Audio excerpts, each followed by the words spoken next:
आज सर्किल का पहला थ्योरम के बारे में बताऊंगा। आप ये इसको ध्यान से याद कर जाइए बार बार रिपीट करके, ठीक है।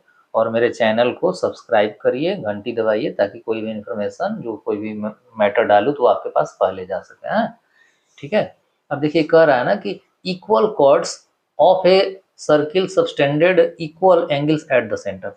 मतलब किसी वृत्त में समान जीवाएं वृत्त के केंद्र पर समान कोण बनाती है। किसी वृत्त में समान जीवाएं ए बी और सी डी, है ना, ए बी और सी डी, है ना, अगर ये दोनों की लंबाई समान है तेजीवा, तो ये अगर ये थीटा है तो ये भी थीटा बनेगा, और ये 60 है तो ये भी 60 होगा, ये 70 है तो ये भी 70 होगा, ठीक है। चाहे इस पे कितना हो जिया खींच दे, लेकिन बराबर लंबाई होनी चाहिए, ए बी डी सी के बराबर सब, है ना, ठीक। तो अब ये देखिए, अब सोचिए जीवा क्या है। किसी वृत्त की परिधि पे अनंत बिंदु होती है ना। कितनी बिंदु होती है वृत्त की परिधि पे? अनंत बिंदु होती है। तो वृत्त की परिधि पे दो बिंदुओं को मिलाने वाली रेखा ही जीवा कहलाती है, ठीक है। अपोजिट साइड, है ना, अगर यहाँ भी होगा तो कितना छोटा होगा, छोटा जीवा होगा, आस पास में भी होगा तो ठीक। वैसे ही जितनी दो बिंदुओं के बीच की दूरी बढ़ती जाएगी उतनी बड़ी जीवा होती जाएगी। तो किसी वृत्त में कितनी जीवाएं होती हैं? अनंत जीवाएं होती है। सबसे बड़ी जीवा कहाँ पे होगी? जो सेंटर पे होगा, बीचों बीच, ठीक है। तो सबसे बड़ी जीवा सेंटर पे होगी, उसे हम व्यास कहते हैं। वृत्त के वही केंद्र होता है, उसका बीचों बीच जो केंद्र है वो वृत्त का केंद्र जो होता है वृत्त के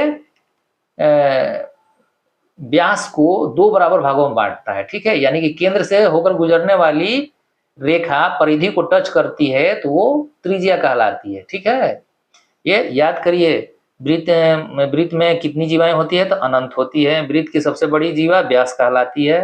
व्यास भी एक जीवा है, ठीक है। अब यहाँ देखिए एक सवाल है कि पी क्यू क्या है? जीवा है ना। पी क्यू जीवा है और ये बराबर है आर एस के।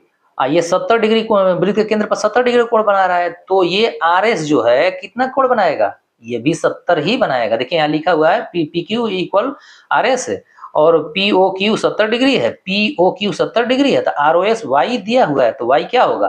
तो 70 होगा। सिंपल सा, इसको याद कर जाइए कि बराबर जीवाएं वृत्त के केंद्र पर बराबर कोण बनाती हैं, बराबर जीवाएं वृत्त के केंद्र पर बराबर कोण बनाती हैं, बराबर जीवाएं वृत्त के केंद्र पर बराबर कोण बनाती है। एकदम याद कर जाइए इसको।